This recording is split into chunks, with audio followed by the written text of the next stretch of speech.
Amigas y amigos de RD, estamos nuevamente con Damir Galaz Mandakovich, autor del muy interesante libro Movimientos, Tensiones y Luces, historias tocopillanas. En entrevistas anteriores hemos hablado del capítulo Trabajo amargo, la guanera de Paquica y los chinos culíes.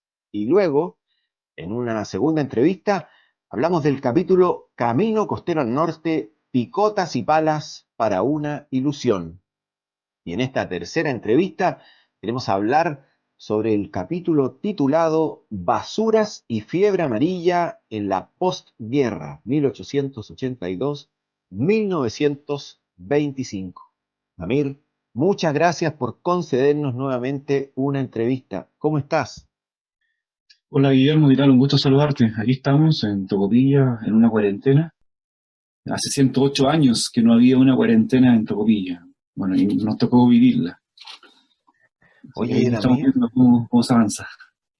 Eh, ¿te parece que comenzamos con el contexto? ¿Cuál es el contexto? Es decir, la situación general que se vivió en Tocopilla una vez finaliza la guerra del Pacífico.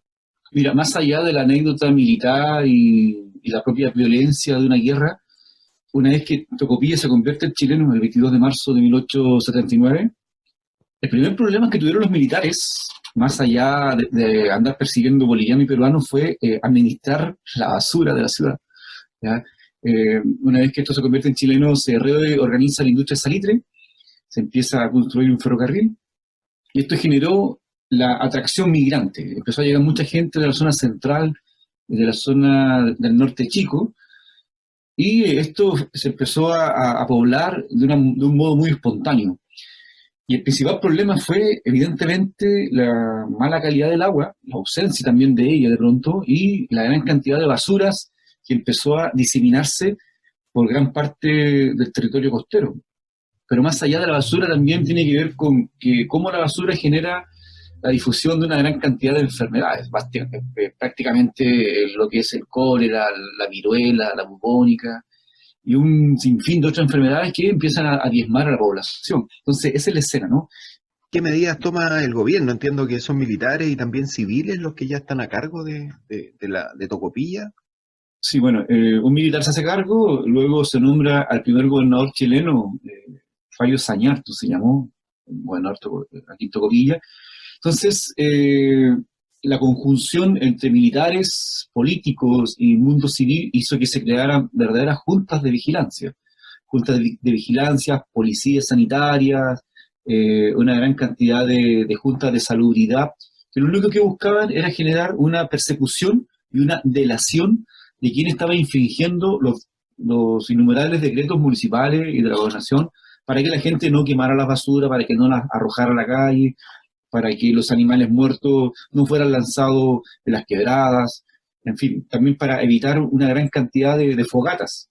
Entonces, esta conjunción entre militares, civiles y los propios políticos tienen que ver con una persecución muy fuerte y con una moralidad también muy acusatoria respecto a los ciudadanos que no cumplían las ordenanzas.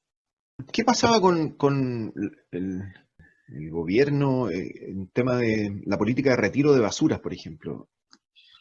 Lo que pasa es que el concepto de vertedero municipal es un concepto muy del siglo XX, pasada mitad del siglo XX. Entonces, lo que ocurre es que empiezan a haber una serie de persecuciones en estos sectores donde se generó un poblamiento espontáneo, en las periferias de la ciudad, y de esa forma se buscó generar un control que en el libro yo lo trato de teorizar con una mirada que realiza el filósofo Agamben. Él habla de tres categorías esenciales: la zoe, el bios y la polis.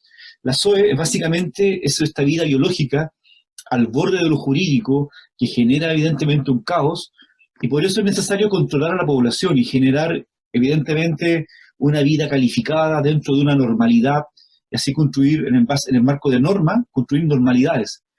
Y esto tiene el objetivo de la chilenización que estaba aconteciendo en el norte grande. Entonces se busca generar un cuerpo controlado a una población controlada para generar el ingreso a la polis, a la sociedad política, a la nueva reglamentación sanitaria, política gubernamental que desarrolla Chile en un territorio que fue incorporado por efecto de una guerra. Entonces, eh, la vinculación de la élite política, de la élite económica, de la élite cultural e intelectual, se vincula con los políticos para generar, y con los militares también, para generar un mayor control respecto a dónde se depositaba la basura.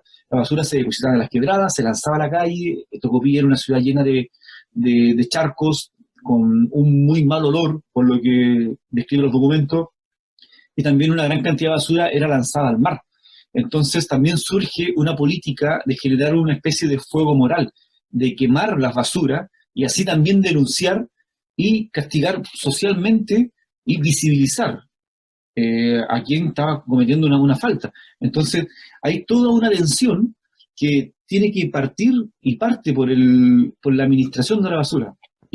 Una de las razones del aumento fue el aumento en la explotación del salitre, ¿verdad? Sí, a contar de que, bueno, que esto se convierte en chileno, se empieza a administrar y a explotar a una mayor escala lo que es el salitre en una zona que se llama el Cantón El Toco, que está al interior de Tocopilla. Entonces, el Cantón El Toco consolidó a Tocopilla como un puerto salitrero, y esto evidentemente, al generarse un aumento de la escala de producción, la necesidad de mano de obra fue imperiosa, y es en ese contexto donde se incrementan las migraciones. No solo de chilenos, sino que también de gente que venía también de Bolivia, de Perú, y algunos que se quedaron acá, establecieron redes familiares con los bolivianos. Entonces finalmente la población empieza a crecer en la posguerra del Pacífico, que fue una guerra minera, y aumenta las enfermedades. Enfermedades como el tifus, la disentería, el escorbuto, el chavalongo, el coquiluche, la alfombrilla, una gran cantidad de enfermedades que hace que incluso Tocopilla sea parte de la estadística nacional, que a 1910 Chile tuvo el récord mundial de mortalidad infantil, justamente por todos estos problemas de la basura, de la baja calidad del agua y por la precariedad sanitaria y la precariedad de la atención de salud. Entonces fueron los grandes problemas que se tuvo que afrontar en un contexto de extractivismo, en el marco de la extracción del salitre y también del cobre. Aparece la fiebre amarilla, Sí. que literalmente desembarca en Tocopilla. ¿Nos cuenta de ese capítulo de la historia de Tocopilla? Sí, justamente el aumento de la exportación de salitre genera el aumento de los flujos navieros. Tocopilla se empieza a conectar con una gran cantidad de economías mundiales, y en ese contexto, en el año 1911, en Guayaquil, se está viviendo un desastre sanitario por la fiebre amarilla. Pasó un barco por ahí que llegó a Tocopilla a fines de enero del año 2012, y un marino que era de nacionalidad inglesa, que se llamaba Pastor Parker, él se baja en Tocopilla con unos síntomas muy extraños que los médicos tocopillanos no pudieron reconocer. Lo llevan al hospital, lo internan, y curiosamente, a los pocos días, todos los otros pacientes que estaban hospitalizados desarrollan los mismos síntomas de este marino, que era básicamente una fiebre muy alta y muy violenta. La lengua se les puso amarilla, se generó lo que se llamó el vómito negro, y finalmente se dieron cuenta que este marino y el propio barco trajo la infección. El marino trajo la enfermedad en sí misma, pero el barco también trajo muchas larvas de mosquitos. Y estos mosquitos, como estábamos en verano, se reprodujeron en la población, y en el marco de las condiciones climáticas y las condiciones precarias de lo sanitario, vino una bola de nieve de infección que fue catastrófico para Tocopilla. La situación local fue bastante dramática porque era una población pequeña, y finalmente empezaron a morirse una gran cantidad de comerciantes, de niños, de dueñas de casa, de trabajadores portuarios. La población se tuvo que movilizar dentro de la ciudad, se tuvo que implementar un lazareto.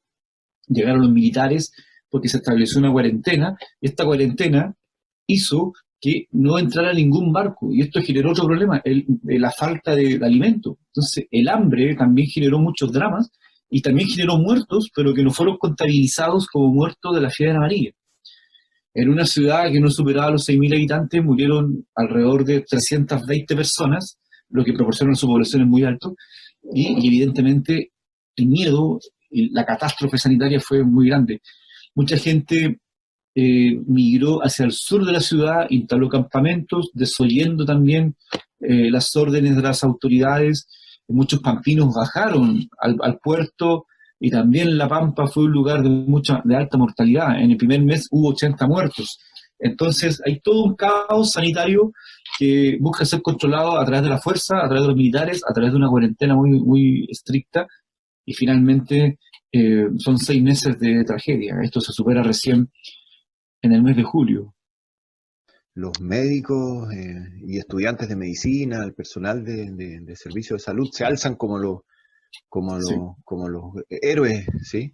Y hay un episodio triste protagonizado por Marcos Maguada Ogalde. ¿Nos cuentas de eso?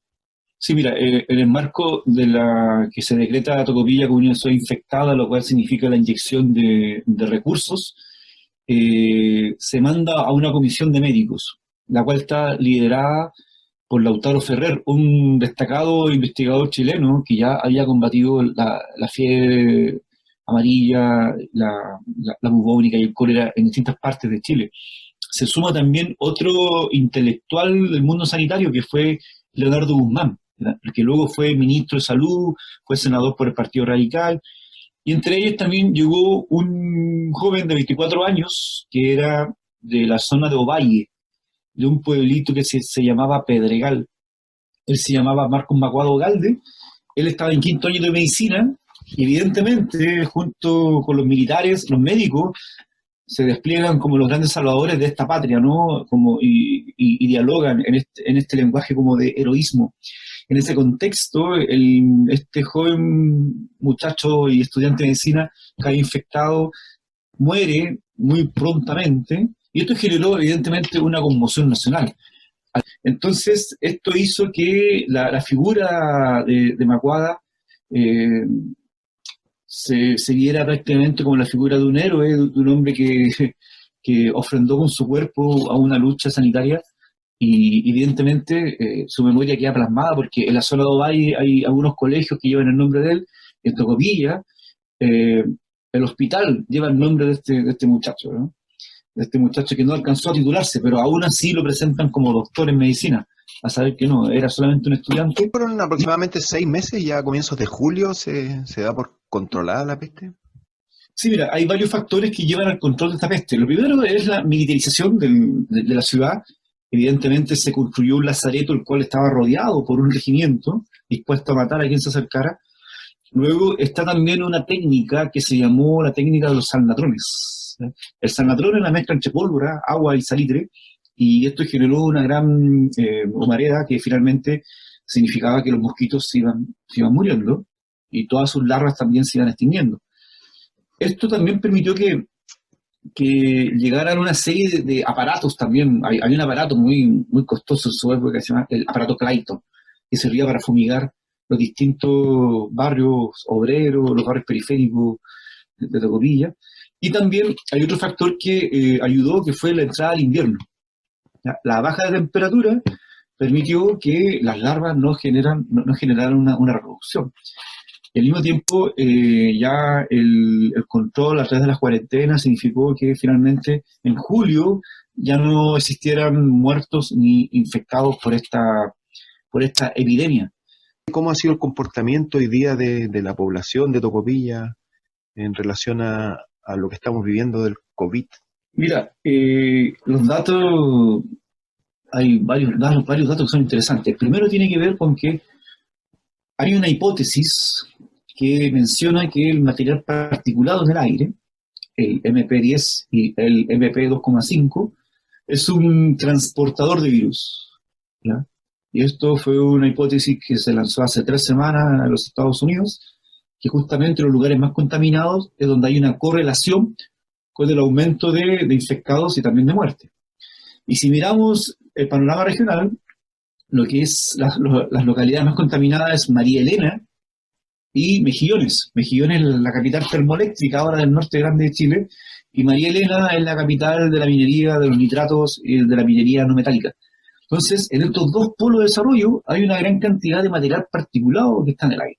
Y coincidentemente, son los lugares donde en proporción a la población hay muchos infectados. Eso es un primer dato. en el marco de una hipótesis y de una posible correlación. Lo otro tiene que ver con Calama. Calama es la capital minera y su aeropuerto sigue funcionando con una fluidez bastante normal, porque Calama, bueno, tiene una gran cantidad de minas en su territorio, pero hay también una gran cantidad de trabajadores conmutados, que le llaman. Son estos trabajadores que vienen por 7 días y se van 7 días a la zona central, al sur, a Santiago. Entonces son trabajadores que van y vienen. Estos trabajadores, evidentemente, también están siendo vulnerados en su salud porque la producción no ha paralizado. María Elena, que tiene una gran cantidad de infectados, no ha paralizado porque SQM no quiere paralizar su producción. Tampoco quiere paralizar lo que es el transporte salitre y, evidentemente, su compromiso económico con distintos clientes que han comprado los distintos tipos de nitrato, ¿ya? Entonces, hay un tema de que se está cuidando la economía de algunos, con otros cuerpos sacrificiales que están pagando los costos de una jerarquía de la muerte. ¿Y cómo es la situación en Tocopilla? ¿Cómo está ahora la situación?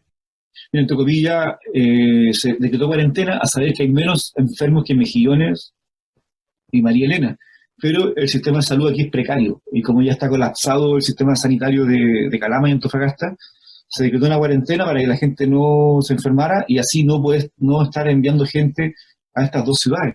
Lo que conversábamos del libro en un comienzo, ¿hay herencia de eso? ¿Se habla de eso hoy día? ¿Es un tema que ha vuelto al tapete?